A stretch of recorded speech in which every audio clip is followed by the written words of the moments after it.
हम दोष नहीं देते हैं, न विधायक को देते हैं, न प्रशासन को देते हैं। उनकी अट धर्मता है ना जो पकड़ रखी है, उसकी वजह से उनको दोष दे रही है जी। बात रही सांसद महोदय की, सांसद महोदय को कल ही मेरी बात हुई थी। हमारे गांव में एक बैठने के लिए एक परिवार में आए तो मेरी बात हुई। बात रामगढ़ धरना चल रहा है, पढ़ लिखा गया, जब बात हुई बोले मैं चीफ साहब हूँ, बात करूँगा। हनुमानगढ़ मीटिंग है तो मैं जाऊँगा, तो वो चीफ हूँ, बात करी नहीं करी। मैं बाद में सांसद महोदय हूँ, फोन पर दूरभाष पर बात करी।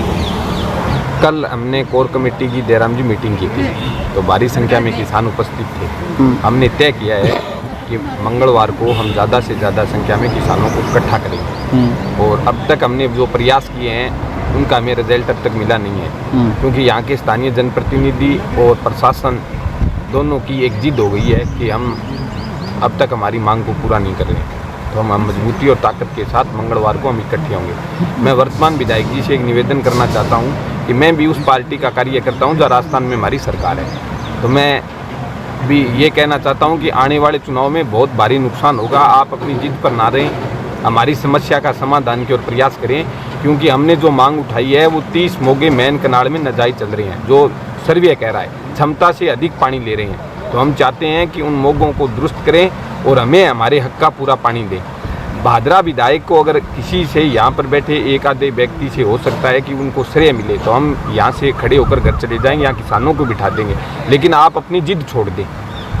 और मैं नौर विधायक से भी निवेदन करना चाहता हूँ कि आपके भी यहाँ टेल के 4-5 गाँव आते हैं, हो सकता है बलवान पूनिया जी को तो हो सकता है कि वो अपनी पार्टी के सिंबल पर चुनाव लड़ें, लेकिन आपको भी आने वाले चुनाव में उन किसानों को जवाब देना होगा। तो आप निवेदन है कि आप भी मुख्यमंत्री जी से बात करें और इस समस्या का समाधान करवाएं। अगर हम गलत नहीं है, हमने ये कहा है कि 30 मोगे मैन कनाल में नाजायज चल रही है, तो इनके लिए हमारी जगह सही है। तो हमारा मुख्य उद्देश्य है कि हमारी जब तक हमारी मांग का समस्या का समाधान नहीं होगा, हम मजबूती और ताकत के साथ इस लड़ाई को लड़ेंगे। सबसे पहले तो जयराम जी बड़े गांव भी हैं और टहल के भी हैं, क्योंकि अमर सिंह ब्रांच और डीपीएन टहल के गांव हैं। रामगढ़ परली का दीपलाना बरवाड़ी जी गोखरका तक ही पानी जाता है। तो लगभग पिछले कई सालों से समस्याएं हैं, 4-5 सालों से, कि एक तो चलते जो नहरों के रेगुलेशन वृत्ताक्रम है, कोई तसल्ली नहीं है कि सिंचाई विभाग वृत्ताक्रम में पानी छोड़ देता है और नहरें चले या न चलें।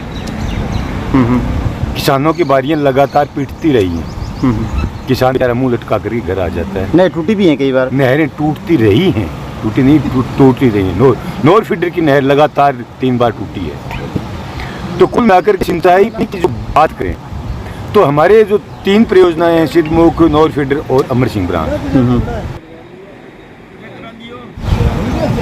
असमान सिंचाई का वितरण, पानी की लगातार समस्या बनती जा रही है। अब तो इतनी मतलब सिस्टम को पूरे मतलब सिंचाई सिस्टम को खुर्द-बुर्द कर दिया, चाहे डिपार्टमेंट किसी के दबाव में हो, चाहे यहाँ का जो राज हो, पता नहीं कौन ये गड़बड़ कर रहा है, लेकिन किसान के खेत को तसल्ली नहीं है कि फसल पक जाएगी या नहीं पक जाएगी।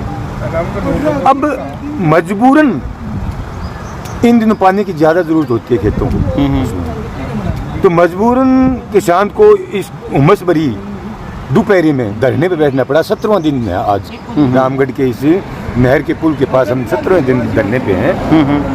और सिंचाई विभाग हाइड्रोलिक सर्वे के बाद स्वीकार कर लेता है कि आपके नहरों का पानी पीछे रिसाव क्षमता से अधिक पानी मोगे ले लेते हैं, क्षति हो जाता है, चोरी हो जाता है। तेल के काश्तकारों को पानी पीने के लिए भी नहीं है। स्वीकार करने के बाद जब किसान इस समस्या के समाधान के लिए जाते हैं तो कभी हामी भर लेता है और कभी ना मुकर कर देता है। इस स्थिति में किसान बेचारा क्या करे? आगे क्या रणनीति है फिर? आगे की रणनीति, अब 17 दिन तक तो हम यहाँ तपस्या कर ली और संयम और धैर्य की भाषा में हमने अभी तक हमारे जो समस्याएं हैं हमने अपना रिएक्शन दिया है विभाग को कि हम बैठे हैं, हमारी मांगें बिल्कुल जायज़ हैं, आपने स्वीकार भी किए हैं, मगर हमारे बुजुर्ग किसानों की और पीड़ित किसानों की लंबे टाइम तक आपने परीक्षा ली तो फिर ये सब्र से बाहर होगा।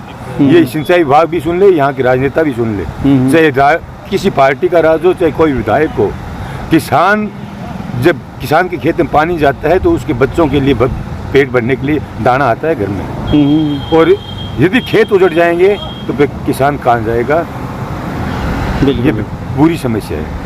तो हमने ये फैसला लिया है मिलजुल करके हमारी कोर कमेटी ने कि यदि सिंचाई विभाग और यहाँ का प्रशासन वक्त रहते नहीं चेता, वक्त रहते किसानों की जो वाजिब मांगे हैं वो नहीं मानी, तो हमने मंगलवार को 18 तारीख को कमेटी ने फैसला लिया है कि किसान महापंचायत बुलाई है, और किसान महापंचायत में कुछ बड़ा होने वाला है। प्रशासन सो न जाए, यहाँ सिंचाई विभाग नींद में न सो जाए, फिर कल हमें ये कहेगा कि किसान बावड़े हैं, किसान ऐसे कर दिया, किसानों ऐसे नहीं। हमने ज्ञापन दिया है प्रशासन को कि हम बिल्कुल परेशान हो चुके हैं आपकी व्यवस्था से, और समय रहते हमारी मांगों को स्वीकार किया जाए, हमारी बात सुनी जाए, अन्यथा हम कुछ बड़ा करने वाले हैं।